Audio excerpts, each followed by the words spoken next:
मैं एक professional athlete के रूप में ये $1 करोड़ वाली जॉब करने जा रहा हूँ और मैं आपको बता दूँ कि कितना फर्क होता है एक एस्ट्रोनॉट बनकर हर साल $2 लाख कमाने में। ये पागलपन है। डायनासोर की हड्डियाँ ढूंढकर हर साल $1 लाख कमाने में। Oh my God. और भी कई जॉब्स के बीच, और मैं शुरुआत करूंगा सबसे कम इनकम वाली जॉब से, गोल्ड पैनिंग, जिसके जरिए हम एक साल में $1 कमाएंगे। लेकिन हम करोड़पति बनेंगे शायद तुम्हारे सपनों में। बेसिकली गोल्ड पैनर्स इस मैकेनिज्म में मिट्टी डालते हैं, फिर इसमें पानी डालकर थोड़ा हिलाने के बाद सारा सोना फिल्टर होकर नीचे जमा हो जाता है। लेकिन ये इतना भी आसान नहीं है, क्योंकि 5 घंटों की मेहनत के बाद मैं बिल्कुल भी अमीर नहीं बन पाया। ओह बॉयज, मुझे सोना मिला। इसकी क्या कीमत होगी? करीब 2 सेंट्स। यही तो मैं कह रहा था। इसे 1 साल तक करने के बाद भी आप $1 ही कमाएंगे। लेकिन लकीली हम ऐसी नौकरियां करने जा रहे हैं जिसमें हम 1 साल में $10 मिलियन तक कमा पाएंगे। चलिए देखते हैं ऐसी नौकरी करना कैसा लगता है जिसमें हर साल $1 लाख मिलता हो। म्यूजियम के लिए डायनासोर की हड्डियां ढूंढना। और हाँ, ये नकली हैं क्योंकि ये सभी मर चुके हैं। तो ये उन गड्ढों में से एक है। क्या ये सच में डायनासोर की हड्डियां हैं? बिल्कुल, मैं यहाँ 17 सालों से हूँ। ये अब तक की सबसे बड़ी हड्डी है जिस पर मैंने काम किया है। ये रही आपकी थाई बोन यहाँ पर, जो करीब 4 फीट लंबी है। तुलना के लिए ये रहा वो डायनासोर, और ये रहे 6 काल जो एक के ऊपर एक खड़े हैं। और मेरी लंबाई 6 फुट 5 है।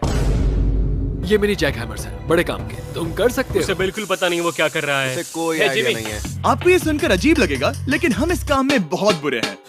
संभल कर। 5 घंटे की मेहनत के बाद भी हमारी प्रोग्रेस ना के बराबर थी, लेकिन हमारे इस धीमी गति के बावजूद एक्सपर्ट की मदद से हम आगे बढ़ रहे थे। मैंने अपने पूरे करियर में इससे बड़ी हड्डी पर कभी काम नहीं किया। और आपने मुझे और काल को इसे छूने दिया? बिल्कुल। हमने गड़बड़ कर दी तो? जोश, इसका वजन कितना होगा? करीब 90 से 110 किलो। हाँ। नोलन की मॉम इससे 10 गुना ज्यादा भारी है। ऐसा कुछ नहीं है। अब क्योंकि ये हड्डी इतनी प्राचीन है, हमें इसे उठाने से पहले पीओपी से ढकना होगा, वरना इसके 2 टुकड़े भी हो सकते हैं। उम्मीद है उठाते वक्त ये टूटे नहीं। 1 2 3 कम ऑन। बढ़िया, दम लगा के। बहुत अच्छे। आज पहली बार इंसानों ने इस हड्डी को उठाया है, वो भी कुछ यूट्यूबर्स ने। यकीन नहीं होता। टेबल के ऊपर रखो। तैयार? 1 2 बहुत अच्छे। हाथ संभाल कर काल। और मानो या ना मानो, ये डायनासोर की हड्डी वाकई में एक म्यूजियम में रखी गई। लेकिन क्योंकि म्यूजियम्स बोरिंग होते हैं, आइए नासा में एस्ट्रोनॉट ट्रेनिंग की $2 लाख वाली नौकरी करते हैं। और मेरा पहला मिशन था उनके ऑफिशियल लूनर रोवर को चलाना सीखना। एक दिन ये रोवर चांद पर होगी, है ना? हाँ, हम चांद पर घूमने के लिए इसी का इस्तेमाल करेंगे। ये लोग मुझे ये चलाने क्यों दे रहे हैं? दरवाजे खोल दो। इसे कैसे चलाते हैं? इस डंडे को आगे धकेलो। अभी? हाँ, धकेलो। जिमी, हमें मारना मत। मुझे डर लग रहा है। आते रहो। ओह, ये तो कमाल अब का उसे घुमाओ। है। दाईं ओर? कहीं भी घुमाओ, मुझे फर्क नहीं पड़ता। ओह माय गॉड, यहाँ गाड़ियाँ हैं। क्या इस सड़क पर चला सकते हैं? यहाँ तो चला ही सकते हैं। ओह, बहुत मजा आ रहा है। तुम टेढ़ा क्यों चला रहे हो? मुझे नहीं पता इसे सीधा कैसे किया जाता है। हालांकि मैं इसे ऐसे चला रहा था जैसे मैंने पी रखी हो। मैं सबको नासा के लूनर ट्रेनिंग यार्ड तक पहुंचा पाया, जहां इसकी असली परीक्षा होगी। ओह, हम ऑफ रोड जा रहे हैं। ये रास्ता ऊबड़ खाबड़ है। तुम मुझे इसे ढलान के नीचे उतारने दे रहे हो? क्या इस मशीन के अंदर सीट बेल्ट है? यहाँ पर एक सीट बेल्ट है जिसका हम इस्तेमाल नहीं करते। इनके पास सीट बेल्ट है लेकिन ये लोग पहनते नहीं है। क्या अजीब है। वो ये ढलान तो बहुत ज्यादा है। क्या हम सच में नीचे जा रहे हैं? क्या अब मैं सीट बेल्ट पहन सकता हूँ? Oh my God! हम टेढ़े होकर ढलान उतर रहे हैं। नहीं नहीं नहीं नहीं नहीं जिमी। हाथ उठाओ ताकि उन्हें पता चले कि मैं चला रहा हूँ। वाह, ठीक है। इन्होंने तो सच में। मैं उठकर पीछे चला नहीं जाता हूँ। नहीं नहीं, बैठ जा। नहीं, ऐसे चलाना ठीक रहेगा? मुझे पकड़ो कार्ल, पकड़ो मुझे। लेनिन, तुम चांद पर सर्वाइव नहीं कर पाओगे। हाँ, शायद मैं कर पाऊंगा। और उसके बाद नासा ने मुझे अपनी विशाल स्पेस फैसिलिटी दिखाई। यकीन नहीं होता, ये पृथ्वी का दूसरा सबसे बड़ा पूल है। ऐसा लग रहा था मानो वो हम पर फ्लेक्स कर रहे हो, खासकर जब उन्होंने अपना स्पेस सूट दिखाया। स्पेस सूट को पहनने के बाद ही तुम एक एस्ट्रोनॉट बन जाते हो। लेकिन इसमें भी एक दिक्कत थी। स्पेस वॉक करने के लिए क्या आपको डायपर पहनना पड़ता है? तुम इस सूट में 12 घंटे तक रहते हो। वाओ, इसे पकड़ो। तो ये सचमुच एक एडल्ट डायपर है। तू जरा संभल कर। हाँ। ये स्पेस आर्टिफैक्ट है। ये कई बार मिशंस में इस्तेमाल हुआ है। यानी असली एस्ट्रोनॉट्स ने इसे पहना है? हाँ। और उन्होंने इसमें सुसु भी किया था। क्या आपने इसमें सुसु किया है? मैंने नहीं, इसमें नहीं। ठीक है। तो बताइए अगला मिशन कब है? क्या तुम 1 साल बाद फ्री रहोगे? मैं समय निकाल लूंगा। Okay okay. और मेरी ट्रेनिंग के आखिरी स्टेप में मैं एक कमाल की चीज करने जा रहा हूँ। उन्होंने मुझे चांद को छूने का परमिशन दिया। थोड़ा दम लगाकर खींचूं क्योंकि इसका वजन 4000 किलोग्राम है। ये 4000 किलोग्राम का है? जोर से खींचो। वाह, ये कमाल का पूरी दुनिया में इससे बड़ा मून रॉक कलेक्शन कहीं भी नहीं है। यकीन नहीं होता वो हमें ये करने दे रहा है। तुम जानते हो ना, हम बस एक यूट्यूब चैनल है। ओह माय गॉड, ये किसी जमाने में चांद पर हुआ करते थे। क्या मैं इस जेनेसिस रॉक को छू सकता हूँ? बिल्कुल नहीं। कल हमने एक डायनासोर का फॉसिल खोजा था, इसलिए मैं इसमें एक्सपर्ट हूँ। Okay. क्या आप छू सकता हूँ? नहीं। मैंने कोशिश की। यहाँ मौजूद ये मटेरियल असल में चांद की मिट्टी है। Oh my God. तुम इस वक्त वास्तव में चांद को छू रहे हो। ओह, ये तो कमाल है। तो इस ट्यूब में चांद की मिट्टी रखी गई है और इसे अब तक खोला नहीं गया है। और अगर ये सच है तो हो सकता है उसमें एक एलियन भी हो। हाँ, वो पहला होगा चांद पर। कहाँ से तुमने कहा मून से? और ये जानने के बाद कि एलियन सच में होते हैं, हम अपनी अगली नौकरी के लिए स्ट्रेटोस्फीयर की ओर गए, जहाँ कार्ल और नोलन ने प्लेन उड़ाया। मैंने पहले कभी प्लेन नहीं उड़ाया। हमें पता नहीं हम क्या कर रहे हैं। फ्लाइट ट्रेनिंग के पहले दिन पर आपका स्वागत है। मैं मजाक नहीं कर रहा। बॉयज को एक असली प्लेन उड़ाने के पहले बस एक बार इस फ्लाइट सिमुलेटर में प्लेन को लैंड करवाना होगा। तो ये रहा हमारा थ्रॉटल। पीछे खींचने पर प्लेन धीमा हो जाएगा। Oh my God. और लगातार एक के बाद एक ओह गॉड। नोलन की क्रैश लैंडिंग के बाद तुमने प्लेन को क्रैश कर दिया। उसने सक्सेसफुली लैंडिंग कर ही ली, जिसके बाद पता नहीं क्यों उसे इस प्लेन को चलाने के लिए चाबियां दी गई। यो, मुझे डर लग रहा है। अगर तुम ये नहीं कर सकते नोलन, तो प्लीज भगवान के लिए इन्हें बता देना। ओह माय गॉड, मैं एक प्लेन उड़ाने वाला हूँ। Oh my God. ठीक है, क्या तुम तैयार हो? मैं तो बचपन से ही तैयार हूँ। Full throttle, approaching 60।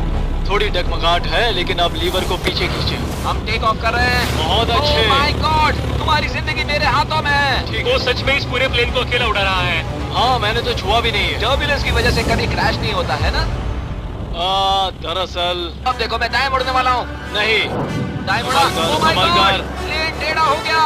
यकीन नहीं होता मैं इस चीज को कंट्रोल कर रहा हूँ। देखो मेरा जादू। रुको। ओह नहीं, ये क्या? बेवकूफ, मैं तुम्हारी जान ले लूंगा। अब हम उस तरफ जाएंगे और फिर तुम प्लेन को लैंड करो। ओह माय गॉड, मैं भूल गया। हाँ, अक्सर लोगों को यही सब याद रखने में दिक्कत होती है। ठीक है, हम नीचे जा रहे हैं। मुझे डर है तुम कहीं हमें ऊपर ना पहुंचा दो। सिमुलेटर पे हर बार प्लेन मेरे से यहीं पर क्रैश होता है। ओह गॉश। हम यहीं लैंड करेंगे, इस रनवे के ऊपर। Oh my God. आराम से। हम कुछ ज्यादा ही नीचे है नहीं? इसकी नाक को बिल्कुल बीचों बीच रखना। Oh my God. आराम से अपना हाथ थ्रॉटल पर रखो। लेवल पीछे खींचने से पहले थोड़ा इंतजार करना, लंबी सांस लो। बहुत अच्छे। हमने लैंड कर दिया। तुमने कर दिखाया। मैंने प्लेन लैंड किया। Oh my God. इससे काम मैं नहीं कर पाऊंगा, लेकिन हम जिंदा हैं। तुमने मुझे नहीं मारा। मैं हैरान हो गया जब मुझे पता चला कि आप हर साल 10 लाख डॉलर कमा सकते हैं हैंड मॉडलिंग में, लेकिन सिर्फ तभी जब आप दुनिया के सबसे महंगे हैंड मॉडल्स में से एक हो। ये लोगों को अपने हाथों की तस्वीरें लेने की परमिशन देकर एक डॉक्टर की सैलरी से 5 गुना ज्यादा कमा लेती है। और इनका रेज्यूमे कमाल का है। इन्होंने लगभग हर जाने माने ब्रांड के लिए हैंड मॉडलिंग की है। इन्होंने अपने हाथों के लिए 10-10 लाख डॉलर का इंश्योरेंस भी कराया है। मैं आपको काम बहुत करते हुए देखना मजेदार चाहता हूँ। जॉब सबसे है। पहले इन्होंने हमारे हाथों की जांच की। मुझे पता नहीं था कि आज वो दिन होगा जब मुझे नई इनसिक्योरिटीज मिलेंगी। ओके, तो सबसे पहले तुम्हें अपने नाखून साफ करने होंगे। Of course. सही कहा। मतलब मेरे तो बेकार ही हैं। ये लो। देखो काल की तुलना में यहाँ कितने ज्यादा बाल क्या हैं। मैं इससे पैसे बना सकता हूँ? कार के हाथों का टेक्सचर तुम दोनों से थोड़ा ज्यादा अच्छा है। तुम समझे ना? मुझे बदल सकती हो? देखो, मैं कोई चमत्कार तो नहीं कर सकती, लेकिन जरा तुम अपने हाथ दिखाना जिमी। तुम्हारे हाथ सुंदर है, ये अजीब बात है। तुम्हारे हाथ इतने चमक क्यों रहे हैं? मुझे नहीं पता। क्या मेरी उंगलियों का स्ट्रक्चर अच्छा है? हाँ, बनावट अच्छी है, लेकिन नाखूनों के बीच गंदगी है, स्किन ड्राई है, लेकिन वो सब ठीक हो सकता है। हमारे हाथों पर अभी काफी काम करना था, तो हमने उन्हें शूट के लिए तैयार किया, जो कि मेरे और काल के लिए आसान था, लेकिन लेजर के लिए इतना नहीं। ओह नहीं। तुम इतने बालों के साथ एक कारपेट बना सकते हो। इन बालों ने मेरा पूरी जिंदगी साथ दिया, लेकिन अगर 10 लाख डॉलर कमाने हैं तो ये करना ही होगा। और अब जब मेरे हाथ घिनौने नहीं दिख रहे, हमने एक असली मैगजीन के लिए मॉडलिंग की, और ये तस्वीरें पूरे अमेरिका भर के बिलबोर्ड्स पर दिखाई जाएंगी इन वॉचेस को प्रमोट करने के लिए। मुझे डर लग रहा है। हाँ, लेकिन कोई टेंशन नहीं। ठीक है, मतलब घड़ी तो अच्छी लग रही है। मुझे पहले लगा कि ये आसान होगा, लेकिन हम इस काम में बहुत ज्यादा बुरे थे। ऐसा लग रहा है जैसे ये वॉच एक सांप ने पहनी है। ये तो बहुत मुश्किल है। क्या मैं देख सकता हूँ कि आप ये कैसे करती हैं? क्या?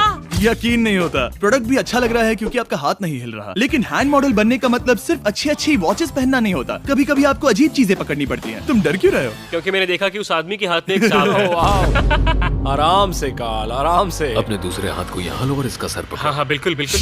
मैं इन सब के बीच एक और चीज रखना चाहूंगा, इमॉर्टल्स ऑफ एवियम, इस वीडियो के स्पॉन्सर। इसे यहाँ पकड़ो। ठीक है, परफेक्ट। अब ये मॉडल कर रहा है एक वॉच, एक सांप और ये गेम यो जरा देखो तो कितना कूल है। इमॉर्टल्स ऑफ एवियम एक फर्स्ट पर्सन मैजिक शूटर है जहाँ आपके प्लेयर का नाम जैक है जो एक बैटल मेज है जो दुनिया को बचा रहा है। क्या वो मुझे बचाएगा? मैं चाहता हूँ कि तुम इस गेम के Xbox वर्जन को मॉडल करो एक स्कॉर्पियन के साथ। ऐसा मत करो ब्रो। तुम्हें इसके डंक को इस तरह से पकड़ना होगा। क्या ऐसा पकड़ना बिच्छू के लिए सेफ है? हाँ बहुत अच्छे, शाबाश। जल्दी जल्दी बोलो जल्दी करो। उन्हें गेम के बारे में बताओ। ठीक है, आप 25 अलग अलग तरह के मैजिक स्पेल्स और 80 अलग अलग टैलेंट्स अनलॉक करके उन्हें अपने प्ले स्टाइल के हिसाब से कस्टमाइज कर सकते हैं। कार्ल, तुम्हें लगता है इमॉर्टल्स ऑफ एवियम को ये फोटो पसंद आएगी? मैं उम्मीद करता हूँ आपको ये पसंद आएगा। कार्ल, इन डरावने जानवरों को पकड़े रखो, बाद में हम NFL प्लेयर्स बनने जाएंगे। जिन लोगों ने इमॉर्टल्स ऑफ एवियम बनाया उन्होंने कुछ अवार्ड विनिंग कैंपेन्स भी बनाए हैं जैसे हेलो, कॉल ऑफ ड्यूटी और डेड स्पेस। हमें वो कैंपेन्स पसंद है।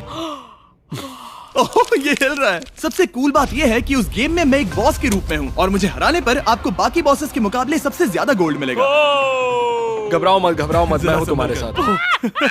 इमॉर्टल्स ऑफ एवियम का फ्री ट्रायल Xbox और PS5 दोनों पर अवेलेबल है और Steam पर उसका फ्री डेमो भी मिलेगा। फोटो ले लो जल्दी जल्दी। वो मेरे हाथ के नीचे है। हम इस काम में इतने बुरे थे कि हमने इसे प्रोफेशनल हैंड मॉडल को सौंपा ताकि हमारे स्पॉन्सर्स गुस्सा ना हो। इमॉर्टल्स ऑफ एवियम खेलने के लिए डिस्क्रिप्शन में दिए हुए लिंक पर क्लिक करें। मैं इस काम से रिटायर हो रहा हूँ और हालांकि हमारे फोटोज अच्छे नहीं थे, उन्हें देश भर के बिलबोर्ड्स पर दिखाया गया और अब वक्त आ गया है वो काम करने का जिसे करके हम एक साल में $1 करोड़ कमा सकते हैं। सही समझे, मैं NFL की एक प्रोफेशनल टीम ज्वाइन करने वाला हूँ। ये सच में मेरा एक सपना था। और अगर आपको ये फेक लग रहा है तो ये मैं हूँ जो $10 मिलियन के लिए बकेनियर्स के साथ एक असली कॉन्ट्रैक्ट साइन कर रहा हूँ। इसमें लिखा है कि हम शायद पैसे नहीं देंगे लेकिन कम से कम अमाउंट तो सही। नहीं, बस अमाउंट पर फोकस करो। अब ये ऑफिशियल है, कांग्रेचुलेशन। तो अगले 48 घंटों के लिए मैं एक ऑफिशियल प्लेयर हाँ, तुम एक ऑफिशियल प्लेयर हो। वादा करता हूँ आप निराश नहीं होंगे। मैं वादा करता हूँ आप निराश होंगे। इस कॉन्ट्रैक्ट के चलते मैं 60,000 फैंस के सामने अपनी टीम के साथ मैदान में उतरूंगा। पहला पड़ाव है वेट ट्रेनिंग। ये ज्यादा ही हल्का है, इसे थोड़ा बढ़ाना कर सकते हैं। मुझे नहीं आराम लगता से। कि मुझे 1 करोड़ देने वाले बस हैं। मेहनत करते रहो।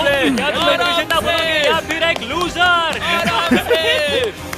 ये लोग एक NFL प्लेयर के ऊपर बहुत ज्यादा बिल्कुल चिल्लाते सही हैं। कहा। इसे वहाँ सेट करो जहाँ तुम्हारी टीम का सबसे ताकतवर प्लेयर सेट करता है। पता नहीं मैं एक भी कर पाऊंगा या नहीं। वो ऐसे 12 reps करता है, हाँ। नामुमकिन। वो कोई आम इंसान नहीं है। मैं उससे पंगा नहीं लेना चाहूंगा। Come on, तुम कर सकते हो। NFL इतना मुश्किल क्यों है? ये वर्कआउट बाकी प्लेयर्स की तुलना में कैसा था? बहुत बुरा। उम्मीद है चक्कर आना बंद हो जाए। घबराओ, आदत पड़ जाएगी। Okay. उसके बाद मैं अपनी ट्रेनिंग के लिए टैंपा बे के बकेनियर्स ट्रेनिंग फैसिलिटी में पहुंचा जहां मैं मिला अपने कोच हेलो से। मिस्टर बीस, हाँ, मैं क्या हूँ हाल है? कोच, कैसे हो तुम? बढ़िया। और बाकी टीममेट से। तुमसे मिलकर अच्छा लगा। मैं हूँ शेख, मेरे बच्चे और मैं दोनों तुम्हारे सच में? वीडियोस देखते हैं, तुम्हारे कैंडी पास, द काल कमीज। ओह, सच में? मेरे नए टीममेट्स को यकीन नहीं हुआ कि मैंने उनकी टीम ज्वाइन कर ली है, तो मैंने उन्हें सबूत के लिए कॉन्ट्रैक्ट दिखाया। तुम भी सब तुमने अच्छे से ऐसे ही check करो। कॉन्ट्रैक्ट पर साइन किया था। लेकिन तुम्हारे वाले पर ज्यादा पैसे लिखे हैं, जितने नहीं मिले थे। लेकिन इसमें लिखा है कि ये कॉन्ट्रैक्ट सिर्फ 2 दिन का है, उसके बाद ये कैंसिल हो जाएगा। हाँ, इस पे लाइन्स यही को लिखा पढ़ना है। जरूरी है। हे, ये असली है, टीम में स्वागत है। जानता हूँ, थैंक हे, यू। ये मेरे तुम्हें नए बहुत मेहनत टीममेट्स करनी होगी। हैं। इनके सामने हम बच्चे लग रहे हैं। ये कितने बड़े हैं। इन दोनों के बीच का फर्क देखो। सच कहूँ तो मैंने पहले कभी फुटबॉल नहीं खेला, तो उन्होंने मुझे अपना किकर बनाया जिसमें ओह, मैं बहुत बुरा था। मिस्टर बीस, हमें तुम्हारी जरूरत है, तुम्हें कल के लिए तैयार होना होगा। हाँ, तुमने सही कहा, मैं क्वार्टरबैक बनता हूँ। और क्योंकि मैं पहले कभी क्वार्टरबैक भी नहीं बना था और हाइक, मैंने अपनी पूरी ताकत लगाकर बॉल को फेंका। बढ़िया टचडाउन। और मैं आपको बता दूं कि ये वही टीम है जिसके साथ टॉम ब्रेडी ने सुपर बोल जीता था, तो मैंने सोचा उन्हें सरप्राइज दिया जाए। ओ, वो आ गए टॉम। ओह, मुझे बॉल लगने वाली थी। टीबी, कैसे हो मेरे दोस्त? कैसे हो टीबी? कैसे हो दोस्त? कैसे हो तुम सब लोग? यहाँ मेरा एक दोस्त है जो आपके सिर्फ हाय कहने पर खुशी से मर नहीं सकता जिमी, है। ऐसा मत करो। तुम मेरे साथ लेनिन, ऐसा चलो नहीं इन्हें कर हाय सकते। कहो। Landon, I love you, bro. Oh, नहीं। Okay. और उसके बाद हमारी प्रैक्टिस उछल कूद में बदल गई। हाय, कैच करो। ओह, टू स्मॉल। या अब तुम काम पर लौट ठीक है जाओ। दोस्तों, फिर मिलेंगे। लोगों को अभी भी मेरे 2 दिन के कॉन्ट्रैक्ट को लेकर कुछ सवाल थे, तो बक्स ने मेरे लिए एक प्रेस कॉन्फ्रेंस बुलाई। कल बहुत ही बड़ा दिन है, तो कोई बेतुके सवाल मत पूछना, ओके? क्या ये एक पब्लिसिटी स्टंट है? आप यहाँ पर क्यों हैं? सिर्फ बेस्ट वीडियो बनाने के लिए। हाँ, ये एक पब्लिसिटी स्टंट है। मैं सच में एक NFL प्लेयर नहीं हूँ। जिमी, इस नए टीम का हिस्सा बनकर कैसा लग रहा है? बहुत अच्छा। सच कहूँ तो मुझे पता नहीं था कि ये लोग मुझे इतना पसंद करेंगे। कल तुम कितने टाइम तक खेल पाओगे? 0। और बार बार दोहराने के बाद कि ये सिर्फ एक पब्लिसिटी स्टंट है, मैं अपनी हाइट नापने गया। 6'4.5". 6'4.5"? कार्ल, तुम 6'5" हो। मैं 6'5" हूँ। हाँ। ये मुझे इसलिए नाप रहे थे ताकि मेरा कस्टम गियर और यूनिफॉर्म बिल्कुल सही फिट हो। ये सच में बहुत ही अच्छा लग रहा है। सही कहा। और यूनिफॉर्म बनवाने के बाद ऑफिशियल गेम डे आ ही गया। मुझे अब भी नहीं पता कि वो मुझे ऐसा क्यों करने दे रहे हैं। बट हे, थैंक्स बक्स। तुम हैरान हो कि उन्होंने मुझे टीम में ले लिया? ये मेरा साइन किया गया पहला फुटबॉल है। जिमी अभी किसी भी वक्त बाहर आता ही होगा। तुम 100 पॉइंट से लीड करोगे तो शायद मुझे खेलने मिलेगा। मुझ पर एहसान करो और स्कोर बोर्ड तोड़ दो। जैसा तुम कहो। ये उसका पहला गेम है और शायद उसका आखिरी भी। उसकी हड्डियां टूट जाएंगी। ये सब कैसे हो गया? ये तो सपने जैसा है। ये कितना कमाल है। और क्योंकि ये मेरी जिंदगी का सबसे पहला और आखिरी NFL गेम है, टीम ने मुझे एंट्री पर सबसे आगे रहने दिया। लेट्स गो बॉयज, चलो लेट्स गो। ये हमारा दोस्त है। उम्मीद करता हूँ कोई मुझे कुचल ना दे। ये तुम्हारी जिंदगी का सबसे बेस्ट दिन है। मेरी जिंदगी का सबसे अच्छा दिन है ये जिमी, आई लव यू। ये हमसे आगे निकल रहे हैं। जिमी एक NFL प्लेयर है। क्या हाल है? मैं तुम्हें निराश नहीं करूंगा। हो सकता है मुझे खेलने का मौका ना मिले। I love America. बड़ा प्लेन है। अमेरिका। चलो फुटबॉल खेलते हैं।